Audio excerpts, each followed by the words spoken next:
Hello class 10 students, welcome to my channel learning seed. इस video में हम exercise 3.2 start करेंगे। अभी तक आपने देखा कि हमने एक्सरसाइज 3.2 के पहले के एग्जाम्पल सॉल्व किए। अब क्योंकि आपने ये भी देख लिया है कि ये जो एक्सरसाइज है या इसके पहले के जो एग्जाम्पल्स हैं मोस्टली ग्राफिकल मेथड में डील करते हैं, लेकिन अभी जो आपके 2023 में होने वाले बोर्ड एग्जाम्स हैं उसमें ग्राफिकल मेथड नहीं आ रहा है, इसलिए मैं फिलहाल के लिए ग्राफिकल मेथड नहीं करा रहा हूँ। मैं आपको अभी सिर्फ ये बताऊंगा कि प्रॉब्लम स्टेटमेंट से इक्वेशन किस तरह बनाई जाती है। अगर आप उन्हीं इक्वेशंस को ग्राफ पे प्लॉट करेंगे तो आपको सॉल्यूशंस भी मिल जाएंगे। उसके अलावा हम इक्वेशंस एक बार फॉर्म कर लें तो उनके जो एक्स और वाई के कोएफिशिएंट्स होते हैं और जो कांस्टेंट टर्म्स होते हैं उनका रेशियो निकाल कर नेचर ऑफ सोल्यूशन जरूर फाइंड कर सकते हैं कि उनके इनफाइनाइट सोल्यूशंस हैं या जस्ट वन सोल्यूशन है या फिर नो सोल्यूशन है, राइट। तो इस तरह हम ये नेचर सॉल्यूशंस का फाइंड कर सकते हैं। उसके अलावा हम ये देख सकते हैं कि इक्वेशंस कंसिस्टेंट हैं या इनकंसिस्टेंट हैं, right, on the basis of these coefficients, right. In coefficients के रेशियोज के बेसिस पे उनको कंपेयर करके, जो हमने एग्जांपल्स में भी किया हुआ है। तो थ्रू आउट द एक्सरसाइज हम वही करेंगे जो हमने एग्जांपल्स में किया हुआ है।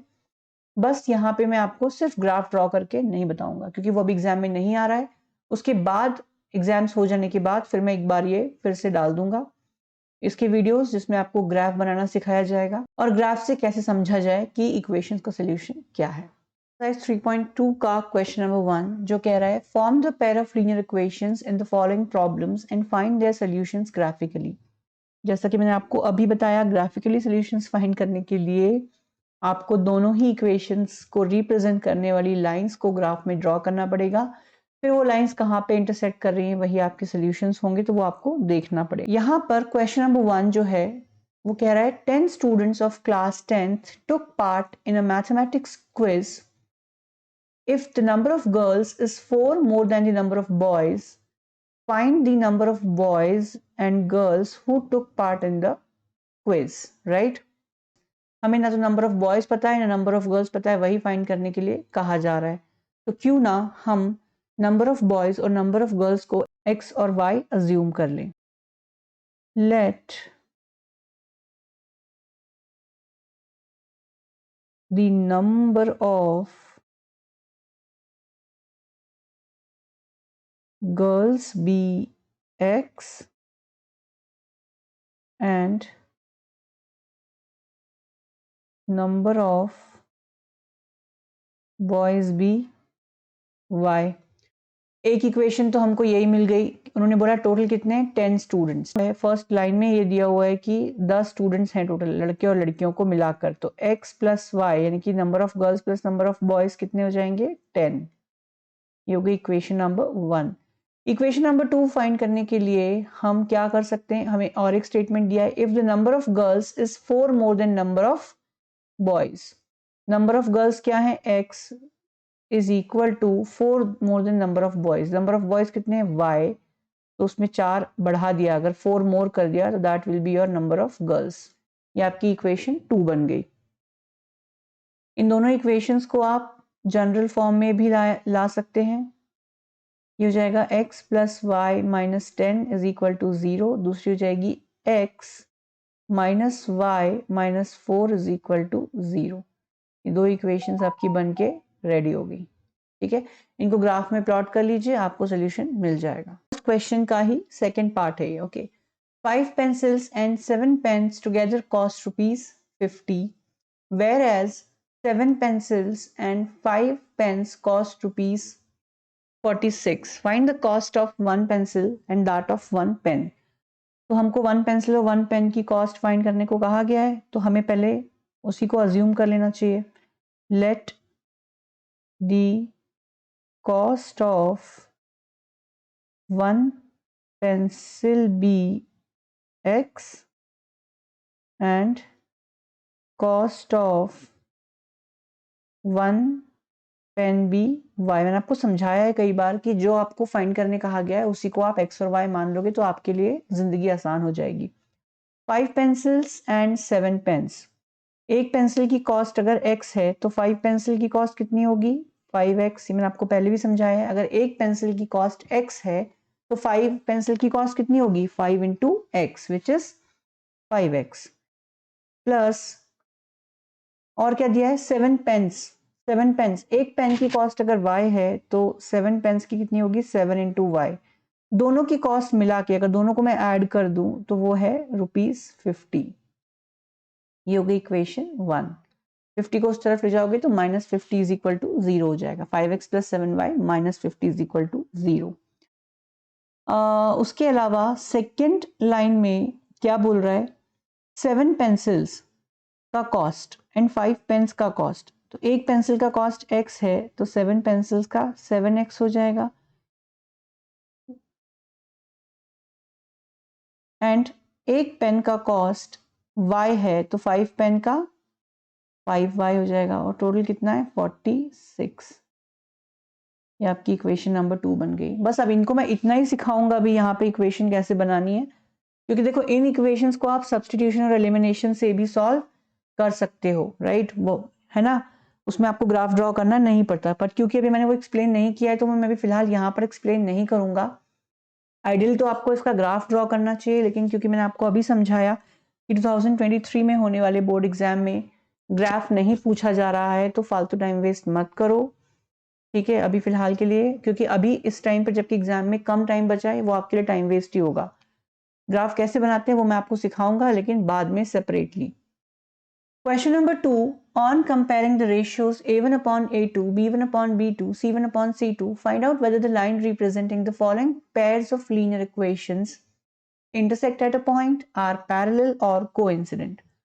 आपको इक्वेशंस दी हुई हैं, पेयर ऑफ लीनियर इक्वेशंस दी हुई हैं, आपको उनके रेशियोज निकालने हैं a1 upon a2, b1 upon b2 and c1 upon c2, जो कि आपको पता है कैसे निकालते हैं, वो मैंने आपको ऑलरेडी सिखा दिया है।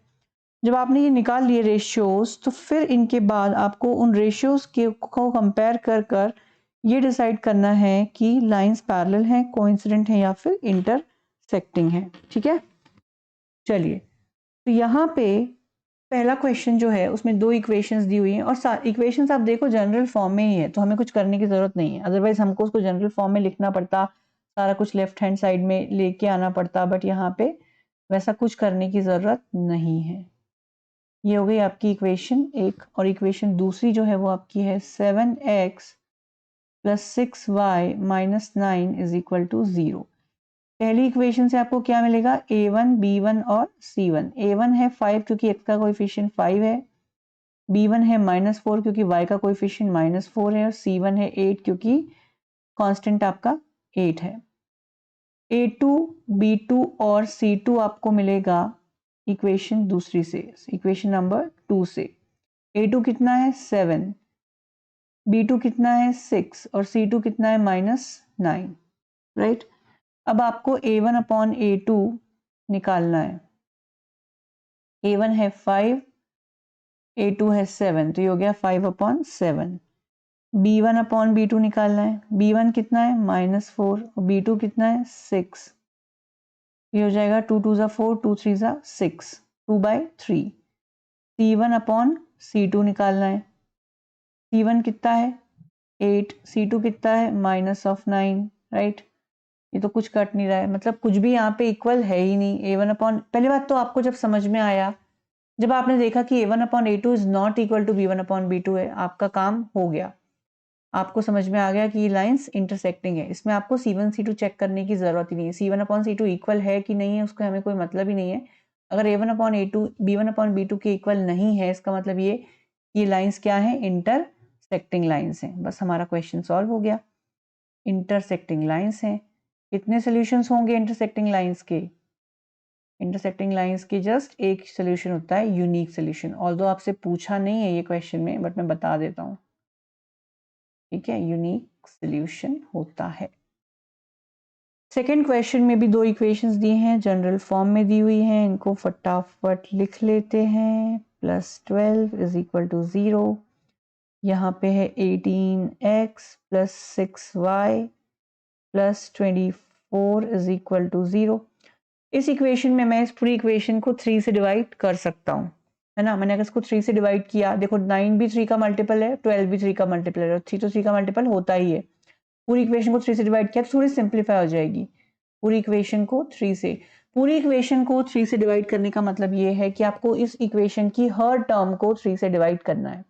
9x को जब 3 से डिवाइड करेंगे तो 3 3 ज़ा 9, 3x बचेगा। 3y को जब 3 से डिवाइड करेंगे तो 3/3 विल बी 1, कैंसिल हो जाएगा, तो यहाँ पे सिर्फ y बचेगा। और यहाँ पर 3 4 जा, तो ये हो जाएगा 4 इज इक्वल टू 0। 0 को डिवाइड करेंगे 3 से तो 0 ही रहने वाला है।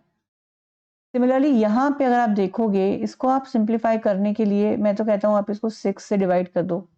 क्यों? क्योंकि 18 भी 6 से डिवाइड हो जाएगा, 6 तो 6 से डिवाइड हो ही जाएगा और 24 भी हो जाएगा। तो ये हो जाएगा 6 3 जा 18, 3x, 6 से 6 कैंसिल तो y प्लस 6 4 जा 24 इज इक्वल टू 0। दोनों इक्वेशंस क्या सेम हो गई सिंप्लीफाई करने पर? यस। अगर दोनों इक्वेशन सिंप्लीफाई करने पर सेम हो गई मतलब कि वो एक ही इक्वेशन है, यानी कि वो एक के ऊपर एक ही लाई करेगी, वो कोइंसिडेंट इक्वेशंस होंगी। और कोइंसिडेंट इक्वेशंस जो होती है, क्वेश्चन में तो आपसे यही पूछा है कि पैरेलल है, कोइंसिडेंट है या इंटरसेक्टिंग है। तो यहाँ पे ये क्या होंगी? कोइंसिडेंट। क्यों? क्योंकि दोनों सेम इक्वेशंस ही हैं। इसमें आपको कुछ a1/a2 वगैरह निकालने की भी जरूरत नहीं है। लेकिन अगर आपको क्वेश्चन में दिया है, स्पेसिफिकली मेंशन किया है कि a1/a2 b1/b2 करके निकालो, तो आप निकाल भी सकते हो, उसमें कोई बड़ी बात नहीं है। कोइंसिडेंट लाइंस हैं और इनके सॉल्यूशंस क्या होंगे? Infinitely many solutions, right. देख लो आप यहाँ पे, अब यहाँ पे a1 और a1/a2 कितना हो जाएगा? 3/3 1 हो जाएगा। b1/b2 क्या हो जाएगा? 1/1, वो भी 1 हो जाएगा। और c1/c2 विल बी 4/4, वो भी 1 हो जाएगा। तो सब कुछ 1 आएगा, सारे रेशियोज इक्वल आएंगे, बात खत्म हो जाएगी। अब जो क्वेश्चन नंबर 2 का थर्ड पार्ट है, उसमें भी दो इक्वेशंस दिए, दोनों जनरल फॉर्म में ही दिए, तो कुछ करने की जरूरत नहीं है, उनको एज इट इज लिख लीजिए। 2x minus y plus 9 is equal to 0। अब आपको यहाँ पे a1, b1 और c1 निकालना है। तो a1 कितना हो जाएगा? 6, क्योंकि x का कोएफिशिएंट 6 है। b1 माइनस 3, क्योंकि y का कोएफिशिएंट माइनस 3 है। और c1 कितना हो जाएगा? 10।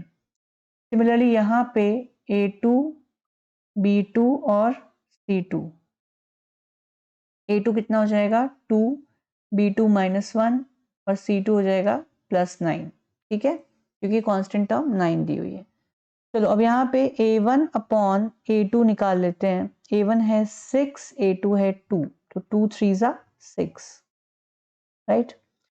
b1/b2, b1/b2 क्या होगा? -3/-1, माइनस से माइनस कैंसिल, तो सिर्फ बचा 3। तो आपने देखा a1/a2 is equal to b1/b2। फटाफट से c1/c2 भी निकाल लेते हैं। तो यहाँ पे c1 है 10 और c2 है 9। तो यानी कि अपना जो ये आया है वो है a1/a2 is equal to b1/b2 is not equal to c1/c2। तो अब बताइए यहाँ पे कितने सॉल्यूशंस होंगे? देखो ये लाइंस इंटरसेक्टिंग तो नहीं है, इंटरसेक्टिंग लाइंस होने के लिए a1/a2 is not equal to b1/b2 होता है। तो ये लाइंस कैसी होंगी? No solution, right.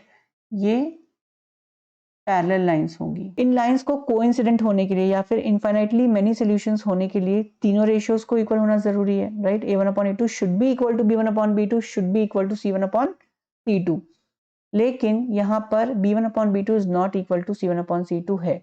इसका मतलब कि इस क्वेश्चन में इन दो लाइंस के कोई सॉल्यूशन नहीं होंगे, ये पैरेलल लाइंस होंगी। No solution. क्यों? क्योंकि a1/a2 तो b1/b2 के इक्वल है, बट वो c1/c2 के इक्वल नहीं। Question number 3, on comparing the ratios a1/a2, b1/b2, c1/c2, find out which of the following pairs of linear equations are consistent or inconsistent। ठीक है, तो यहाँ पे आपको a1/a2, b1/b2, c1/c2 निकालना है। उसके बेसिस पे आपको देखना है उनके कितने सॉल्यूशंस होंगे, और उसके बेसिस पे कितने सॉल्यूशंस हैं, इस बेस पे हम इक्वेशंस कंसिस्टेंट है या इनकंसिस्टेंट वो फाइंड कर सकते हैं। फर्स्ट क्वेश्चन जो यहाँ पे आपको दिख रहा है, 3x plus 2y is equal to 5, 2x minus 3y is equal to 7। चलिए फर्स्ट इक्वेशन देख लेते हैं। 3x plus 2y is equal to 5। इससे हमें a1 मिलेगा, b1 मिलेगा और c1 मिलेगा। a1 क्या है? x का कोएफिशिएंट 3, b1 क्या है? y का कोएफिशिएंट 2 C1 होगा -5। -5 क्यों होगा? क्योंकि जनरल फॉर्म में सारे टर्म्स कहाँ पे होते हैं? लेफ्ट हैंड साइड में। 3x + 2y -5 = 0। इस फॉर्म में कन्वर्ट करने के बाद ही आपको a1 a2 b1 b2 c1 c2 निकालना है। अगर आपकी अंडरस्टैंडिंग अच्छी है, आपको समझ में आ रहा है कि 5 इस तरफ है, जो जनरल फॉर्म में इस तरफ जाके -5 हो जाएगा, तो आप डायरेक्ट लिख लो। वरना अगर आपको लगता है कि आप गलती कर सकते हो तो आप उसको पहले जनरल फॉर्म में कन्वर्ट कर लो इक्वेशन को and then a1 a2 b1 b2 वगैरह निकालो। इस equation 1। Equation number 2, 2x - 3y = 7। 2x - 3y, 7 को इस तरफ लाएंगे तो -7 = 0। Equation number 2। इससे हम क्या निकालेंगे? a2 b2 and c2। a2 हो जाएगा 2x का कोएफिशिएंट, b2 हो जाएगा -3y का कोएफिशिएंट, c2 हो जाएगा -7 जो कि कांस्टेंट टर्म है। चलिए अब निकालते हैं a1/a2। a1/a2 जब निकालेंगे क्या आ जाएगा? 3/2, राइट। b1/b2, b1 कितना है? 2, b2 कितना है? -3, 3 हो जाएगा -2/3। तो a1/a2 b1/b2 के इक्वल नहीं है। इसका मतलब कि ये लाइंस कैसी होंगी? Intersecting lines. अगर ये इंटरसेक्टिंग लाइंस होंगी तो इसको हम कह सकते हैं कंसिस्टेंट। क्या कह सकते हैं? कंसिस्टेंट। अगर एक भी सोल्यूशन है, इंटरसेक्टिंग लाइंस के केस में कितने सोल्यूशंस होते हैं? यूनिक सोल्यूशन होता है, जस्ट वन सोल्यूशन, ओके। अगर एक भी सोल्यूशन है तो हम उसे कंसिस्टेंट कह सकते हैं। क्वेश्चन का सेकंड पार्ट, यहाँ पे 2x - 3y = 8 आपको इक्वेशन दी हुई है। को जनरल फॉर्म में कन्वर्ट कर लीजिए। -3y - 8 = 0। a1 b1 और c1 निकाल लीजिए। a1 कितना होगा? 2 जो कि x का कोएफिशिएंट है। b1 कितना होगा? -3 जो कि y का कोएफिशिएंट है। c1 कितना होगा? -8 जो कि कांस्टेंट टर्म है। दूसरी इक्वेशन क्या दी हुई है? 4x - 6y = 9। 4x - 6y - 9 = 0। ये होगी मेरी जनरल इक्वेशन। जनरल फॉर्म में आ गई इक्वेशन, ax + by + c के फॉर्म में। ठीक है, यहाँ पे मुझे a2 निकालना है, b2 निकालना है और c2 निकालना है। चलो, a2 कितना है? x का कोएफिशिएंट है 4, b2 कितना है? -6 और c2 है -9। अब हम निकालेंगे a1/a2। a1 है 2 और a2 है 4, तो ये हो गया 1/2। b1/b2, b1 कितना है? -3, b2 कितना है? -6, माइनस से माइनस कैंसिल, 3 1 से 3, 3 2 6, तो ये हो गया 1/2। यानी कि a1/a2 b1/b2 के बराबर आ गया। अब चलो c1/c2 भी देख लेते हैं। अगर तीनों ही इक्वल हुए तो केस डिफरेंट हो जाएगा, अगर थर्ड वाला इक्वल नहीं भी हुआ तो भी केस डिफरेंट हो जाएगा। -8/-9, ठीक है, ये मतलब आ गया आपका 8/9। क्या ये आपका नो सोल्यूशन का केस है? डेफिनेटली है, क्योंकि a1/a2 तो b1/b2 के इक्वल है, but it is not equal to c1/c2, which means this case is of no solution। no solution का जो केस होता है जहां पे लाइंस पैरेलल होती हैं, इन इक्वेशंस को रिप्रेजेंट करने वाली लाइंस पैरेलल होंगी और हम इसको क्या कह देंगे? इनकंसिस्टेंट। क्या कह देंगे? इनकंसिस्टेंट। ठीक है, क्योंकि कोई भी सोल्यूशन नहीं है तो वो इनकंसिस्टेंट। इस क्वेश्चन का जो थर्ड वाला पार्ट है वो है 3/2x + 5/3y = 7 ये जो इक्वेशन आपको दी हुई है इसमें फ्रैक्शंस के फॉर्म में दिया हुआ है 3/2x plus 5/3y is equal to 7, right. अब इसमें आप क्या कर सकते हो, इसको करने के दो तरीके हो सकते हैं। आपको फ्रैक्शन अगर रिमूव करना है तो आपको इस पूरी टर्म को लेफ्ट हैंड साइड में जो x और y की टर्म है इसको एक ही टर्म बना लो, यानी कि डिनोमिनेटर एक कर लो, न्यूमरेटर एक कर लो, राइट। वो कर सकते हो। तो जो डिनोमिनेटर आपका आएगा उसको आप जब वो एक हो जाएगा तो आप उसको राइट हैंड साइड में ले जाके 7 से मल्टीप्लाई कर सकते हो। एक तरीका तो ये हो गया, इससे आपका फ्रैक्शन हट जाएगा, फिर आप उसको a1 a2 b1 b2 consider कर लो। पर अगर उतनी मेहनत नहीं करना चाहते तो डायरेक्टली आप 3/2 को a1, 5/3 को b1 और -7 को c1 लेकर भी कर सकते हो, ठीक है। मैं दोनों तरीके आपको बता देता हूँ, जो भी आपको आसान लगे आप कर सकते हो। 3/2x plus 5/3y is equal to 7। जब इनका एलसीएम लेंगे 3 और 2 का तो एलसीएम आएगा 6। एलसीएम को डिनोमिनेटर से डिवाइड करते हैं और न्यूमरेटर से जो आता है उसको इनटू कर देते हैं। ये हमारा एलसीएम है 6, जो डिनोमिनेटर में है, जो इस टर्म में पहली टर्म में जो डिनोमिनेटर में है उससे हम एलसीएम को डिवाइड करेंगे और जो आएगा उसको न्यूमरेटर से मल्टीप्लाई। तो 6 को अगर 2 से डिवाइड किया तो 3 आया, राइट, एंड 3 को 3 से मल्टीप्लाई किया तो 9x। 3 को 3 से मल्टीप्लाई किया तो 9 और x तो वहां पर है ही। फिर आपने 6 को दूसरे वाले डिनोमिनेटर से डिवाइड किया 3 से तो कितना आएगा 2। 2 को 5 से मल्टीप्लाई करोगे तो 10, ये हो गया 10y is equal to 7, right. अब इसको आप क्या लिख सकते हो 9x प्लस 10y, और ये 6 जो है क्योंकि पूरा एक टर्म हो गई है, ये 6 को हम इस तरफ ले जाएंगे राइट हैंड साइड में, तो 7 इंटू 6 कितना हो जाएगा 42। 9x plus 10y minus 42 is equal to 0। ये आपकी एक इक्वेशन रेडी हो गई, इक्वेशन नंबर 1। इस इक्वेशन से आप a1 निकाल सकते हो, b1 निकाल सकते हो, c1 निकाल सकते हो। a1 होगा 9 क्योंकि x का कोएफिशिएंट 9 है, b1 होगा 10 क्योंकि y का कोएफिशिएंट 10 है, c1 होगा -42। दूसरी इक्वेशन है वो तो सिंपल ही दी हुई है 9x minus 10y is equal to 14। उसको मैं जनरल फॉर्म में लाने के लिए 14 को इस तरफ ले आता हूँ, इज इक्वल टू 0। यहाँ पे a2 b2 और c2 हमें निकालना है, राइट। तो a2 होगा x का कोएफिशिएंट जो कि 9 है, b2 होगा y का कोएफिशिएंट जो कि -10 है, c2 होगा -14 जो कि कांस्टेंट है। अब हम निकालेंगे a1 upon a2। a1 upon a2 निकालने के लिए a1 हमको दिया हुआ है 9 और a2 दिया हुआ है वो भी 9, राइट। ये हो गया a1 अपॉन a2 इज 1। फिर हमको b1 अपॉन b2 निकालना है।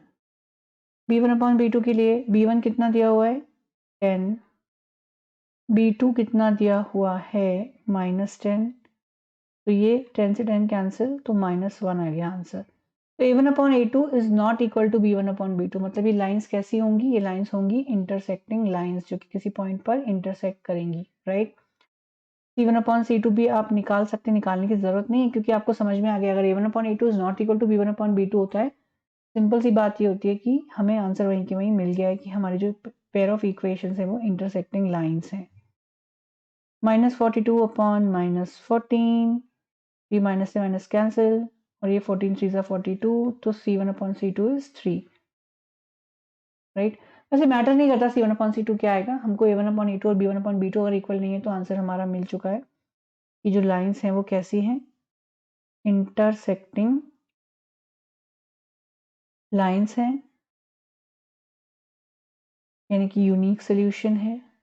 इतना तो आपसे पूछा भी नहीं एग्जाम में, क्वेश्चन में। और आपसे क्या पूछा है, कंसिस्टेंट है या नहीं, तो कंसिस्टेंट है क्योंकि इसका एटलीस्ट एक सोल्यूशन तो निकल ही आया, राइट।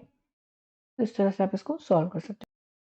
इसको दूसरे तरीके से भी हम करके देख सकते हैं, जैसा कि मैंने आपको बताया। आप डायरेक्टली इसको 3/2 को a1, 5/3 को b1 और -7 को c1 मान के भी कर सकते हो। चलो फटाफट देख लेते हैं एक बार। इक्वेशन क्या है, 3/2x plus 5/3y is equal to 7। इसको जनरल फॉर्म में लिख लेंगे। जनरल फॉर्म में ये 7 जो है वो लेफ्ट हैंड साइड में आ जाएगा। तो 3/2x plus 5/3y minus 7 is equal to 0। इसमें आपको मिल जाएगा a1, b1 and c1। a1 क्या है?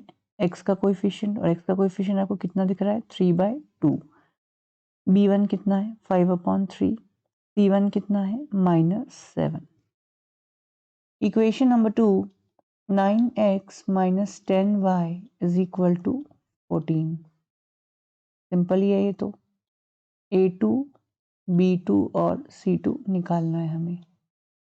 इक्वेशन को यहाँ पे भी हम जनरल फॉर्म में लिख लेते हैं। 9x minus 10y minus 14 is equal to 0। a2 कितना हो जाएगा? 9 जो कि x का कोएफिशिएंट है। b2 कितना हो जाएगा? -10 जो कि y का कोएफिशिएंट है। c2 हो जाएगा -14। a1 upon a2। a1 कितना है फ्रेंड्स? 3/2 और नीचे आ जाएगा डिनोमिनेटर में a2। a2 कितना है? 9। ये हो जाएगा 3, 2 नीचे आ जाएगा तो 2 into 9, 3 3s are 9, so this is 1/6। b1 upon b2। b1 कितना है? 5/3। b2 कितना है? -10, राइट। ये हो जाएगा 5/3 into -10। 5 1s are 5, 5 2s are 10, तो ये हो जाएगा -1/6। और c1/c2 हो जाएगा, c2 कितना है? c1 कितना है? -7। c2 कितना है? -14। ये हो गया 1/2। तो आपको दिख रहा है a1/a2 is 1/6 and b1/b2 is -1/6, जो कि इक्वल नहीं है। और इस केस में हमारी जो लाइंस होती हैं वो इंटरसेक्टिंग लाइंस होती हैं, जो एक पॉइंट पे इंटरसेक्ट करती हैं। और इंटरसेक्टिंग लाइंस का एक ही सोल्यूशन होता है, ठीक है। और क्योंकि एक सोल्यूशन है तो हम इसे कंसिस्टेंट कह देते हैं। क्वेश्चन नंबर 4, यहाँ पे भी आपको इक्वेशंस दी हुई हैं। 5x minus 3y is equal to 11। 11 को उस तरफ ले आओ तो 5x minus 3y minus 11 is equal to 0। ये होगी इक्वेशन 1। मैं हमेशा इसको जनरल फॉर्म में ले आता हूँ ताकि आपको ईजी रहे सॉल्व करना। सेकेंड इक्वेशन है -10x plus 6y is equal to -22।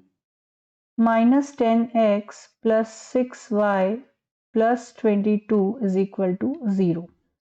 a1 निकाल लो, b1 निकाल लो और c1 निकाल लो इक्वेशन नंबर 1 से। a1 है 5, b1 है -3, c1 है -11। यहाँ पे इस इक्वेशन से a2, b2 और c2 निकाल लो। a2 हो जाएगा -10 जो कि x का कोएफिशिएंट है, b2 हो जाएगा 6 जो कि y का कोएफिशिएंट है, और c2 हो जाएगा 22। फटाफट a1/a2 निकाल लो। a1 कितना है? 5, a2 कितना है? -10, तो 5 2s are 10, ये हो गया -1/2। कितना है? 6। 3 1s are 3, 3 2s are 6, ये हो गया -1/2। आपको दिख रहा है यहाँ पे कि ये दोनों इक्वल आ गए हैं, राइट। तीनों अगर इक्वल आ जाते हैं तो हो जाता है कोइंसिडेंट लाइंस। देखते हैं, चलो c1/c2 में क्या आता है। c1 जो है वो है -11, c2 है 22, ये भी हो गया -1/2। यानी कि तीनों इक्वल आ गए। तीनों इक्वल आ गए तो लाइंस हो जाएंगी कोइंसिडेंट। कोइंसिडेंट का मतलब होता है जो सॉल्यूशंस एक लाइन के होंगे वो सॉल्यूशंस दूसरी लाइन के भी होंगे, यानी कि इनफाइनाइटली मैनी सॉल्यूशंस हैं। और अगर एक सॉल्यूशन भी है हमारी इक्वेशंस का तो हम कह देते हैं कि वो कंसिस्टेंट है, मतलब हम इसको क्या करेंगे, कंसिस्टेंट। इसमें आपको फाइंड तो यही करना है कंसिस्टेंट है कि नहीं है, तो ये कंसिस्टेंट है। क्वेश्चन नंबर 5 जो है इसका, उसमें भी आपको again 4/3x plus 2y is equal to 8, यानी कि आपको फिर से फ्रैक्शन में दे दिया है। चलो वही करते हैं जो हमने अभी किया था, एलसीएम ले लेते हैं। यहाँ पे 3 है और इसके नीचे 1 है, तो 3 और 1 का एलसीएम कितना होगा, 3 लिख लिया अपन ने यहाँ पे। अब इस 3 को इस 3 से डिवाइड करेंगे तो 1 आ जाएगा, 1 इंटू 4 विल बी 4x। यहाँ पे जब इस 3 को 1 से डिवाइड करेंगे तो 3 आएगा, 3 2 ज़ा 6, 6y इज इक्वल टू 8। पूरा फ्रैक्शन के में पूरा डिनोमिनेटर 3 आ गया, तो इस 3 को हम इस तरफ ले आएंगे। 4x प्लस 6y, 8 3 ज़ा 24, तो ये हो गया 4x plus 6y is equal to 24। 24 को भी इस तरफ ले आओ लेफ्ट हैंड साइड में, तो ये हो गया -24 इज इक्वल टू 0। ये आपकी इक्वेशन नंबर 1 बन गई। इक्वेशन नंबर 2 आपको दी ही हुई है, 2x plus 3y is equal to 12। इसको आप लिख लो 2x plus 3y minus 12 is equal to 0। ये आपकी इक्वेशन नंबर 2 हो गई। अब इक्वेशन नंबर 1 और इक्वेशन नंबर 2 से हम क्या निकालेंगे, a1 a2 वगैरह निकाल लेंगे। तो पहले a1 b1 और c1 निकाल लेते हैं। a1 कितना दिया हुआ, a1 क्या होगा, इक्वेशन 1 में x का कोएफिशिएंट क्या है, 4। b1 क्या होगा, इक्वेशन 1 में y का कोएफिशिएंट 6 और -24 जो कि कांस्टेंट है वो c1 हो जाएगा। a2 कितना हो जाएगा, a2 क्या हो जाएगा, a2 हो जाएगा सेकंड इक्वेशन में x का कोएफिशिएंट यानी कि 2। b2 कितना हो जाएगा, सेकंड इक्वेशन में y का कोएफिशिएंट यानी कि 3। c2 हो जाएगा सेकंड इक्वेशन में कांस्टेंट टर्म यानी कि -12। चलो a1 अपॉन a2, a1 कितना है 4, a2 कितना है 2, ये आ गया 2। b1 अपॉन b2, b1 कितना है 6, b2 कितना है 3। c1 अपॉन c2,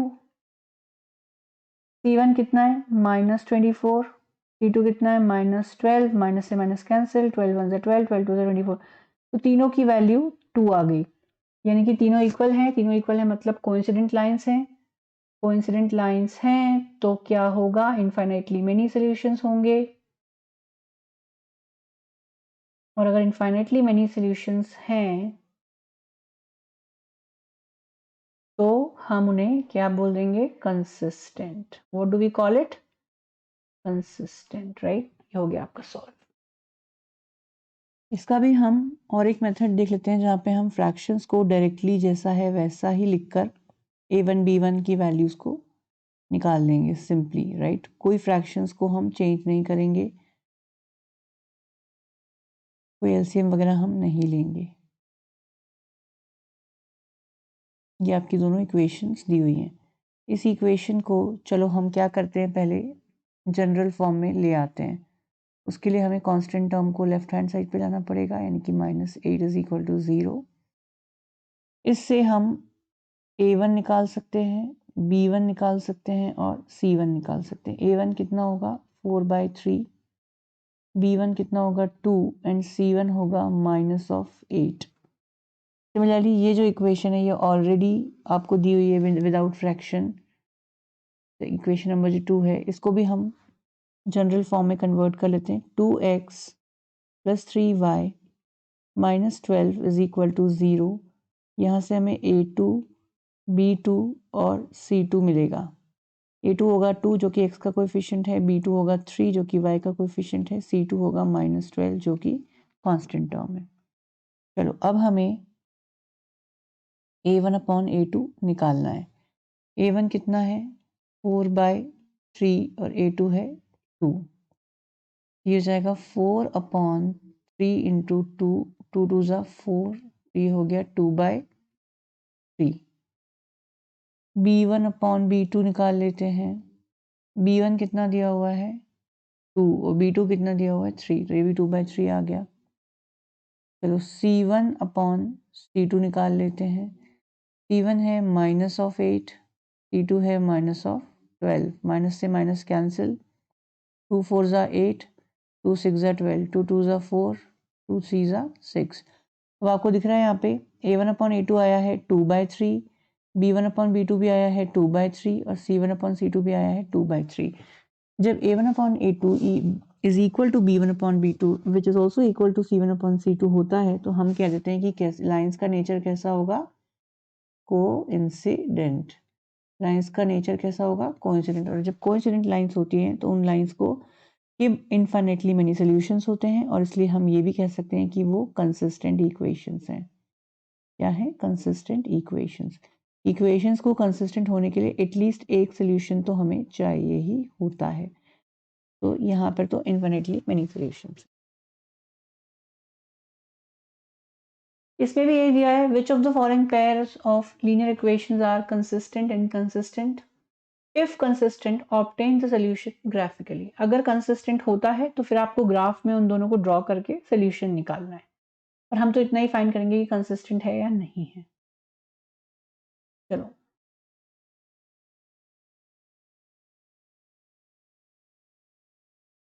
फर्स्ट वाला जो है, दो इक्वेशंस दिए हुए हैं, x plus y is equal to 5 और 2x plus 2y is equal to 10। x plus y 5 को इस तरफ ले आए तो -5 is equal to 0, general form में हो गई equation. 2x plus 2y -10 is equal to 0। ये दो इक्वेशंस आपको मिल गई। फर्स्ट इक्वेशन से a1, b1 और c1 निकाल लीजिए। a1 क्या होगा, x का कोएफिशिएंट जो कि 1 है, b1 क्या होगा, y का कोएफिशिएंट जो कि 1 है, c1 क्या होगा -5। a2, b2 और c2। a2 कितना है, x का कोएफिशिएंट सेकंड इक्वेशन में यानी कि 2, b2 कितना है, y का कोएफिशिएंट सेकंड इक्वेशन में यानी कि 2, c2 है -10 जो कि आपका कांस्टेंट है सेकंड इक्वेशन में। अब आपको a1 अपॉन a2 निकालना है। a1 है 1, a2 है 2, तो ये हो गया 1/2। b1 अपॉन b2 निकालना है। b1 है 1, b2 है 2, तो ये हो गया 1/2। और c1 अपॉन c2 भी निकालना है जो कि -5 अपॉन -10। माइनस से माइनस कैंसिल, 5 1 5, 5 2 10। तो अब देख रहे हो यहाँ पे तीनों रेशियो 1/2 1/2 1/2 आ गए, यानी कि ये क्या हो जाएंगी, कोइंसिडेंट लाइंस। और जो कोइंसिडेंट लाइंस होती हैं उनके इनफाइनाइटली मैनी सॉल्यूशंस होते हैं और हम उनको बोलते हैं कंसिस्टेंट। तो ये किसका आंसर हो जाएगा, कंसिस्टेंट। ठीक है, फर्स्ट वाला आपका कंसिस्टेंट है। इसको कंसिस्टेंट है तो आपको ग्राफ में सॉल्व करना है और जब आप ग्राफ में सॉल्व करोगे तो आपको दिखना चाहिए वहां पे कि लाइंस कैसी हैं, कोइंसिडेंट लाइंस हैं। तो आप करके देख लीजिए इसको। क्वेश्चन नंबर 4 का सेकंड जो पार्ट है इसमें भी हमें दो इक्वेशंस दी हुई हैं जो कि जनरल फॉर्म में तो नहीं है। इनको जनरल फॉर्म में लिखेंगे, a1 a2 b1 b2 c1 c2 निकालेंगे और फटाफट इसको हम सॉल्व कर देंगे। सेकेंड वाला, राइट। तो x minus y is equal to 8, x minus y -8 is equal to 0। ये आ गया जनरल फॉर्म, सारा कुछ अपन ने लेफ्ट हैंड साइड में ले आए।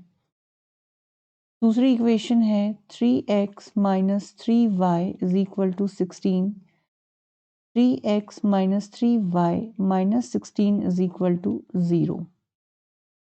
ठीक है, दोनों इक्वेशंस जनरल फॉर्म में आ गई। a1, b1 और c1 हमको इस इक्वेशन से मिल जाएगा। a1 कितना है 1, b1 कितना है -1, c1 कितना है -8। a2, b2 और c2 हमें मिल जाएगा इक्वेशन नंबर 2 से 3 -3 एंड -16। a1 अपॉन a2 1/3 हो जाएगा, b1 अपॉन b2 -1/-3, माइनस से माइनस कैंसिल, ये हो गया 1/3। और c1 upon c2 -8 upon -16, minus से माइनस कैंसिल, 4 2 8, 4 4 16, 2 1 2, 2 2 4, डायरेक्टली भी 8 1 8, 8 2 16 हो सकता था, ध्यान ही नहीं दिया मैंने। तो ये हो गया 1/2। तो आपको यहाँ पे समझ में आ गया कि A1/A2 जो है वो इक्वल है B1/B2 के, but it is not equal to C1/C2। ये केस तभी होता है जब हमारा नो सोल्यूशन वाला केस आता है, राइट? जब लाइंस पैरेलल होती हैं, नो सोल्यूशन है, तो हम क्या करेंगे इसको? इनकंसिस्टेंट। नो सोल्यूशन के केस में ही इक्वेशंस इनकंसिस्टेंट होती हैं। अगर एक भी सोल्यूशन है या इनफाइनाइटली मेनी सोल्यूशंस हैं तो वो कंसिस्टेंट हो जाती है। क्वेश्चन नंबर 3, फोर्थ का जो थर्ड पार्ट है, क्या दी हुई है equations? 2x plus y minus 6 is equal to 0, 4x minus 2y minus 4 is equal to 0। First equation से हम a1, b1 और c1 निकाल लेंगे। a1 है 2, b1 है 1, c1 है -6। यहाँ से a2, b2 और c2 निकाल लेंगे। a2 है 4, b2 है -2 एंड c2 है -4।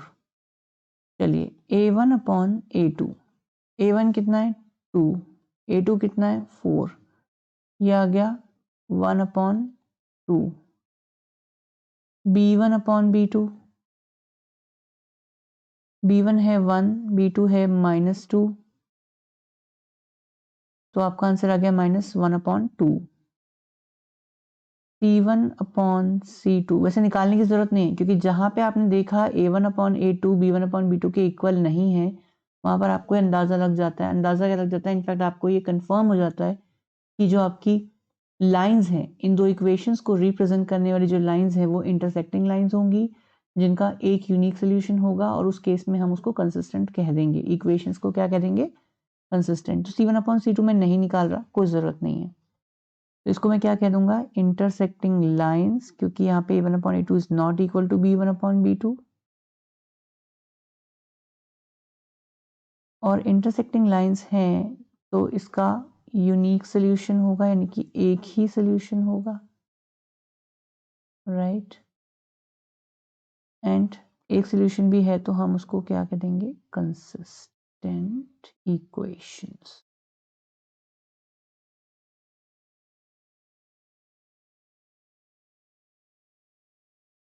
क्वेश्चन नंबर 4 का fourth part, 2x minus 2y minus 2 is equal to 0। Second equation है 4x minus 4y minus 5 is equal to 0।